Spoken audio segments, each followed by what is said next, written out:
Então, da parte daquela decodificação que vocês fizeram ali, a- o texto equivalente àquilo ali eram as máquinas, me surpreendem muito, e tem um espaço no final desse muito aqui, frequentemente X, fim de texto. Só para vocês terem uma ideia aí, até agora entraram 12 respostas e basicamente todo mundo acertou. O detalhe de que alguns botaram acento corrigindo a palavra máquinas, mas naquele conjunto de caracteres não tem caracteres com acento. Tiveram pequenas variações aí de um espaço, de uma letra maiúscula, mas todo mundo praticamente acertou todas elas. Opa, entrou alguma diferente aqui. E, frequentemente, a parte final ficou bem variável, porque tem ponto final, não tem ponto final, maiúscula, minúscula. Mas o pessoal entendeu a ideia da frase. Essa frase realmente ela foi dita e agora mais dentro do contexto pelo Alan Turing, que é considerado o fundador da ciência da computação, o pai da computação moderna. E ele falava que as máquinas surpreendem ele, mas isso acontece porque ele não faz cálculo suficiente para decidir o que esperar delas. Ainda porque, embora faça meus cálculos, eu os faço com certa pressa, de forma descuidada, assumindo riscos. E isso aí não quer dizer que as máquinas se comportem mal ou de uma forma ruim, mas talvez elas sejam mais precisas do que ele mesmo fazendo essas mesmas considerações aí com pressa. E o Alan Turing ele é envolvido numa série de questões históricas aqui, que realmente, como pioneiro em partes da computação, ele foi também criptógrafo, matemático. E se vocês quiserem dar uma espiada na Wikipédia, tem um artigo bem completo lá, bem interessante sobre ele. Inclusive tem um filme aí que provavelmente nós vamos assistir durante a disciplina, que conta parte da história da vida dele também.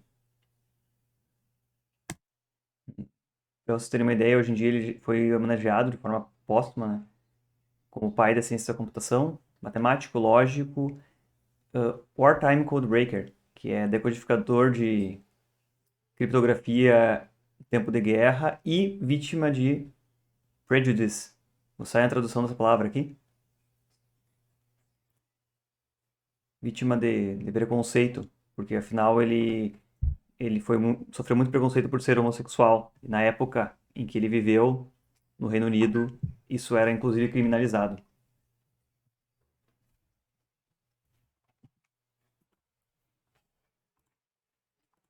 Se nós voltarmos então para a segunda parte da aula de hoje, nós vamos entrar, vou fazer uma pequena introdução, vou começar a entrar nesse assunto que é chamado álgebra booleana.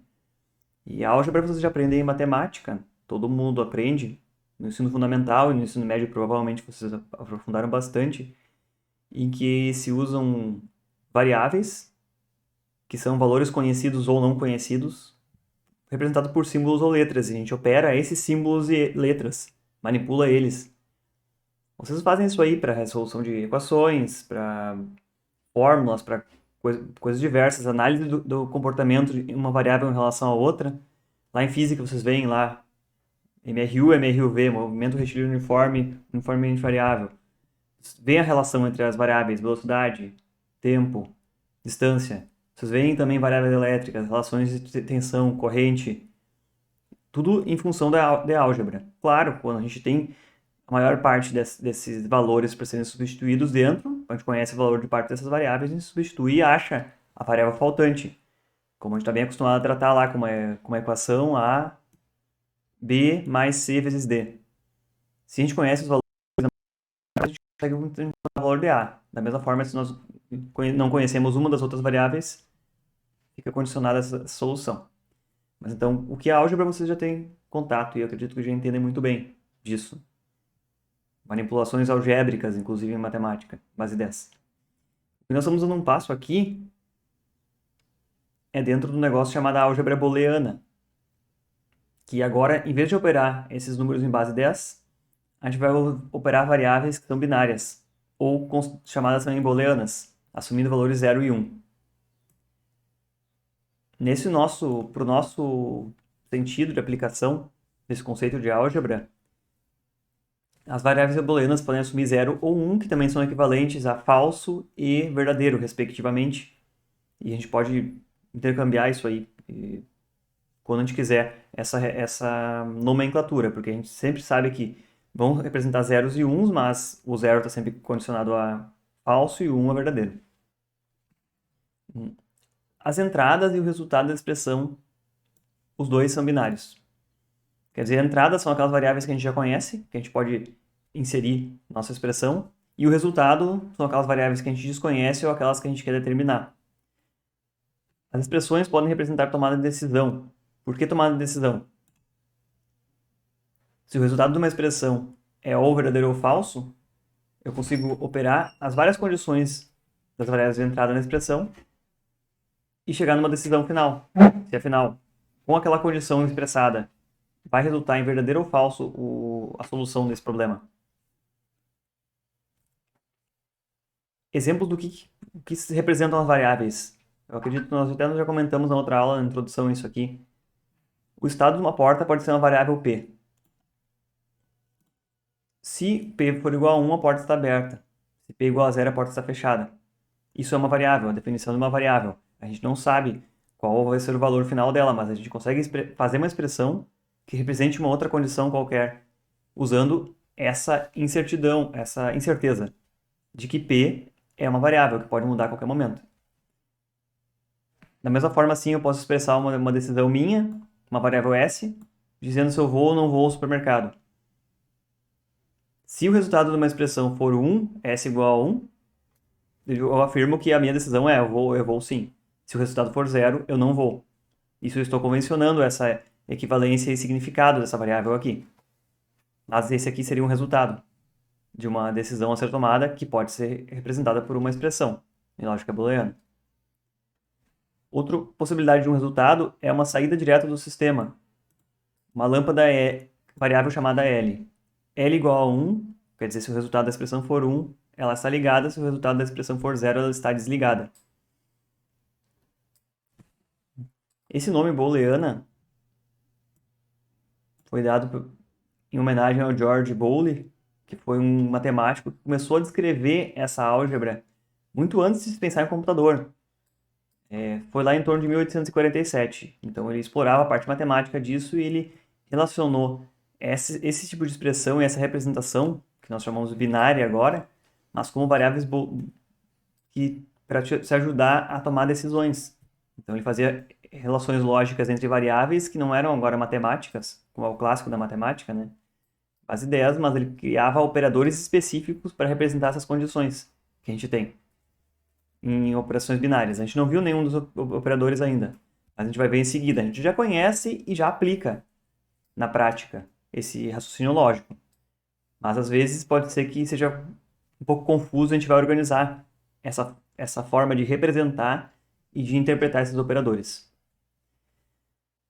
No pensamento lógico, então, ele não se aplica só na área de eletrotécnica, em circuitos digitais ou em automação, ele se aplica em diversos outros campos aí, mas o mais curioso é que ele é exatamente igual em filosofia, por exemplo.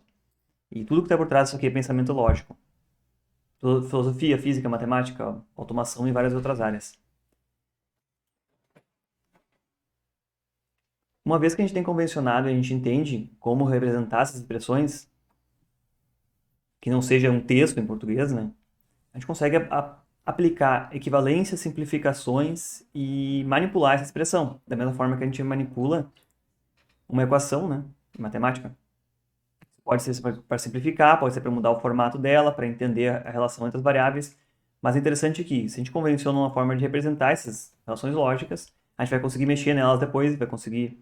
O principal é simplificar, na verdade. Muitas vezes é difícil pegar uma situação complexa, em que tem vários fatores incluídos aí, e cortar e mostrar ela de uma forma bastante simples. Muitas vezes, algumas variáveis que a gente está considerando problemas são irrelevantes para o resultado final, inclusive.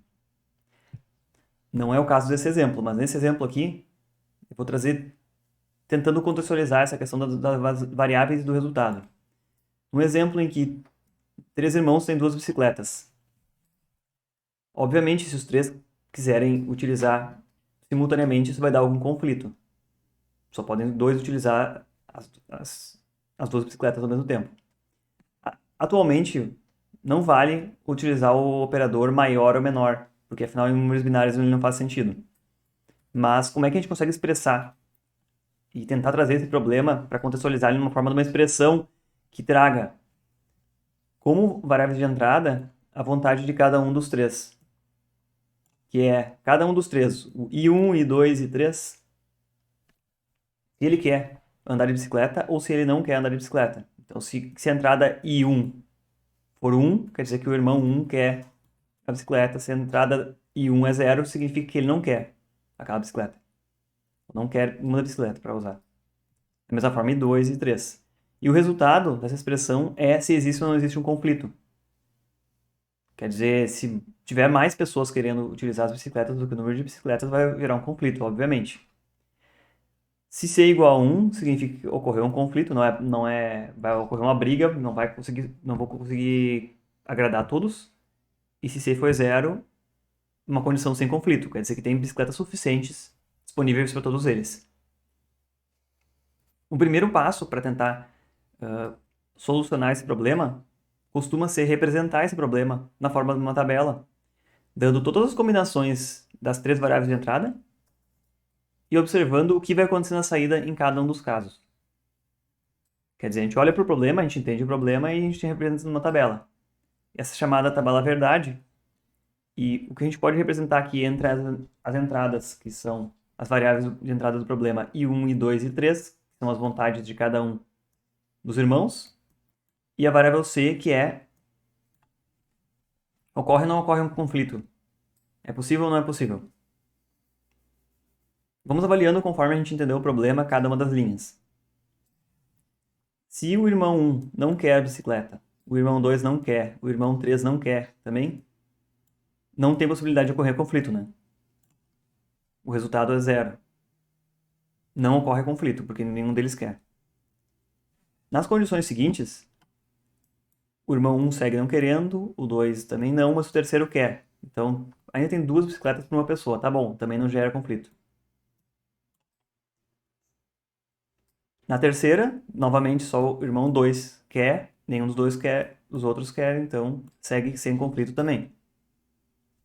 Qual é a condição, se nós contarmos aqui, em que pode ocorrer um conflito?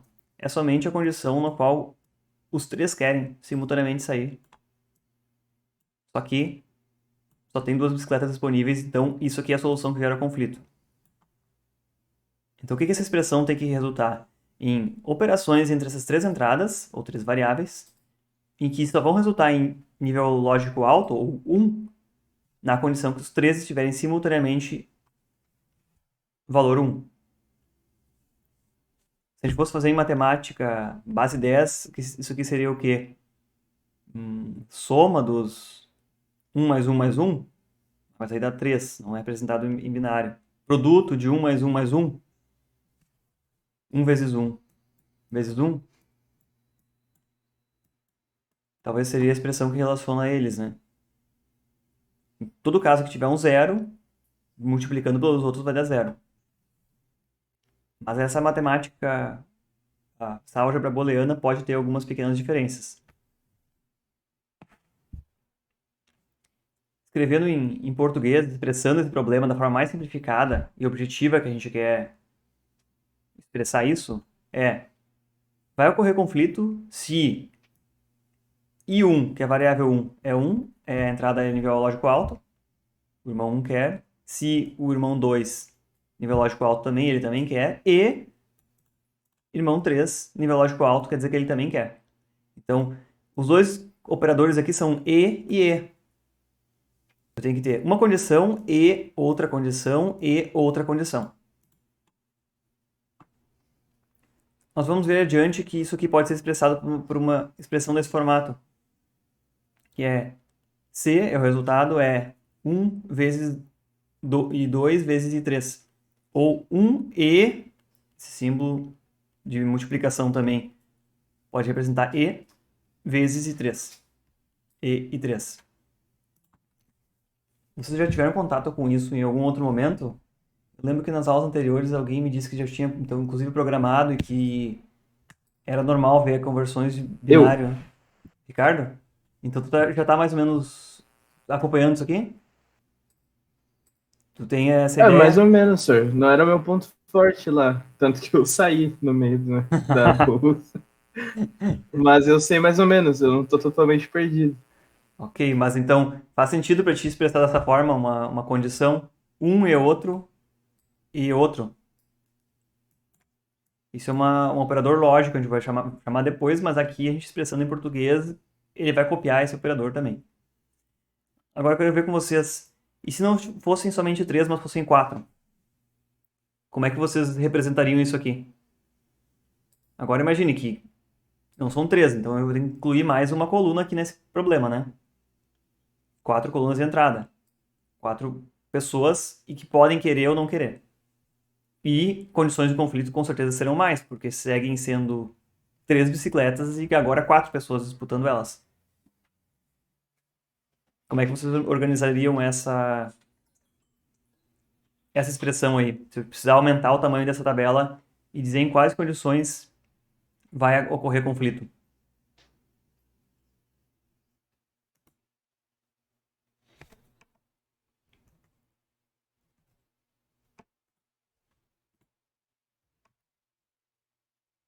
Eu já tenho essa tabela desenhada aqui, que eu vou trazer aqui ao lado porque eu vou riscar por cima dela.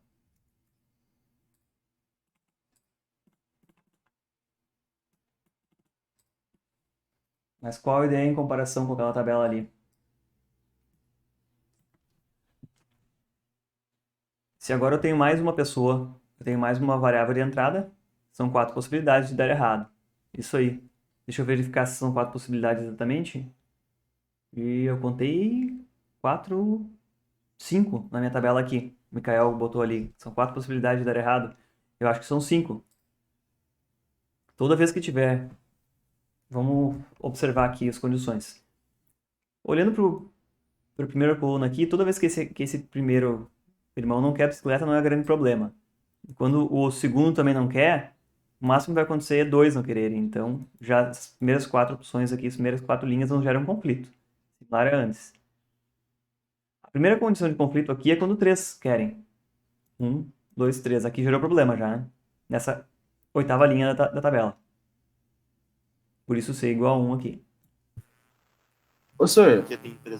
Sim, Ricardo? Ah, não, tá. Esquece. Eu peguei. Eu fiquei meio perdido aqui, mas entendi. Uhum. Entrando aqui na parte de baixo, a gente vai ver que tem a possibilidade de ter agora até quatro pessoas interessadas em utilizar simultaneamente. Enquanto tem duas ainda interessadas, não é um problema. Duas interessadas na linha seguinte também não é um problema. E chegando aqui na 12ª linha, né? Nós temos um novo conflito, que são uma nova combinação em que três pessoas se interessaram aqui. Então, gerou um conflito novamente e, novamente, acontece mais duas vezes isso, duas combinações, e a última, que é a pior combinação de todas, que é os quatro têm interesse, que as quatro entradas são um, então, manifestando que os quatro têm interesse em pegar uma bicicleta, que é o dobro dos disponíveis. Então, sem dúvida nenhuma, é um conflito. Quando a gente conta aqui, então, tem uma, duas, três, quatro, cinco condições em que gerou esse conflito. Então C agora não é mais só resultado de todos estarem ligados juntos, mas existem outras condições que geram. Olha só, aquela condição que a gente escreveu na expressão simplificada era se eu multiplicasse todas as entradas, produto em todas elas, e todas elas fossem um, geraria um conflito. Era aqui, que no nosso caso é a expressão na linha de baixo aqui anterior. Seria um operador bem simples, ó, multiplica todas elas e dá o único caso que gera conflito. Mas agora tem casos em que uma das variáveis não é zero, uma das variáveis de entrada, ainda que uma das pessoas não queira, ainda chega numa situação de conflito, como a gente vê aqui na 15ª linha, que apesar de um deles não estar interessado, ainda gera um conflito porque tem mais interessados do que bicicletas disponíveis. Acontece na linha anterior também, acontece em todos esses outros casos aqui. Então aqui a gente precisa de um recurso mais complexo para descrever isso aqui. Tá? Mas então se I1 for 0 e 2 for 1, olhando para essa linha aqui, a oitava linha, se I1 for 0 e 2 for 1 I3 for 1 e I4 for 1 também gera conflito. Então pode ocorrer um deles não ser 1. Então a gente vai ver que essa aqui é uma situação bem homogênea, e todas as entradas têm uma relação com o problema, né? Eles querem ou não querem, mas a gente vai ter situações aí em que não é tão homogênea assim o resultado de C, não é tão simples assim a solução. Só para a gente ver que precisa de um operador a mais. Simplesmente dizer que o produto tem todos os valores, tá? A saída esperada não resolve, não representa essa situação conforme a gente gostaria. Por isso a gente vai ver em detalhes a partir da próxima aula que existem três tipos de operadores, que é o operador E, que é muito similar, AND ou E, é muito similar ao produto em matemática, mas também existem mais dois tipos de operadores, que são o operador OR, traduzindo ou,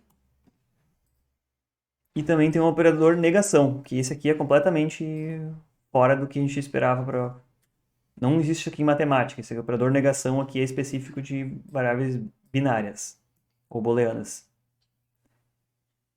Nós não vamos avançar aqui na aula de hoje, isso aqui é realmente uma introdução, porque isso aqui fica um pouco pesado para ver tudo de uma vez e rápido. Mas basicamente o que a gente vai enxergar é, para cada um desses três operadores, a gente vai ver uma tabela verdade pequena reduzida dele,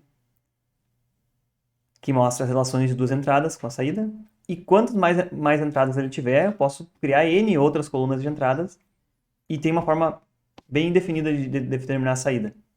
Eles são bastante homogêneos, não tem aquelas exceções, como a gente viu aqui na expressão de cima, principalmente nessa expressão aqui com mais variáveis, que tinham algumas condições que eu chamei de não homogêneas aqui no meio. Esses operadores fundamentais eles são bem homogêneos e a interpretação é bem simplificada. Mas a gente consegue compor expressões usando esses três tipos de operadores essenciais e representar, inclusive, essa condição aqui do C, que não é uma expressão tão limpinha como essa aqui, que seria C I1, E I2, E I3. É o operador E, o mais simples possível. Mas nessa nossa expressão com mais variáveis, ela não é tão limpinha e tão simples de determinar assim. Por isso a gente vai ver então três tipos de operadores fundamentais e a gente vai estudar eles com detalhes na próxima aula e alguns exemplos e aplicações. Por agora nós encerramos a aula de hoje. Ficou alguma dúvida, alguma coisa que para vocês não fez sentido até agora? Provavelmente quando a gente entrar em problemas e exercícios para resolver, vão surgir dúvidas, né? Por enquanto, o Ricardo tá como referência para O senhor vocês aí, pode... né? Sim. Que isso, senhor? O Ricardo tá como referência com vocês, ó. Ele disse que ele já tentou programar alguma coisa aí e ele já tá um passinho na frente. O que foi, Ricardo? Desculpa, tu ia falar? Não, que nada, senhor. Naquela outra tabela que o senhor tava aberta, o senhor pode abrir ela de novo, por Essa favor? tabela aqui? Isso. Ok. Ali, na penúltima linha, Certo? que tem os 3-1, que seria, no caso, digamos, para três bicicletas. Por que que iria Não, dar isso aqui... conflito se tem as três disponíveis para os três? Não, desculpa aí, Ricardo, só pra gente interpretar... Só pra voltar à interpretação do problema. O que eu sugeri aqui é... E agora se forem só 4 irmãos, não se forem 4 bicicletas. Se forem 4 irmãos e seguem as duas. Tá. Essa é a questão. Se agora segue tendo 2 bicicletas disponíveis, só que agora são 4 pessoas querendo. Aí pode chegar... Tá, faz sentido. Tá, entendi. Nessa condição segue excedendo. Se 3 pessoas querem e só tem 2 disponíveis, 2 ficou fixo no problema, né? Sim. Eu confundi as coisas ali. O Mikael botou ali... Meu irmão já Obrigado. teve uma cadeira sobre CDCP. O que é CDCP, tu sabe, Mikael? Essa sigla eu não tô bem familiarizado. Controle digital? Não sei. Controlador programável? E aí, Mikael, o que tu quer dizer com essa expressão ali, com essa sigla? Circuitos digitais e circuitos programáveis. Sim, tem uma disciplina circuitos digitais e circuitos programáveis. Deve ser muito parecido com o que vocês têm aí. E provavelmente a gente vai ver esse também. Teve ladder também, perfeito, teve ladder também no final da disciplina. Ótimo, é isso aí mesmo. O pessoal do ano passado está terminando agora as atividades relacionadas com ladder. Ficou aí pendente do calendário. Mas é a mesma ideia. A gente vai ver também circuitos digitais e depois a gente vai ver que dá para implementar esses mesmos operadores lógicos seja por circuitos elétricos, eletrônicos, seja por contatoras, que vocês estão vendo lá em acionamentos, com acho que o professor Thiago, né? Catani. E seguem a mesma lógica, só que são formas diferentes de implementar a lógica, com dispositivos mecânicos, elétricos, eletrônicos, algo assim. Então, encerramos por aí hoje? Ou mais alguma dúvida? De repente a gente pode avançar. A gente vai avançar bastante mais na próxima aula. Tem bastante pano para manga ainda.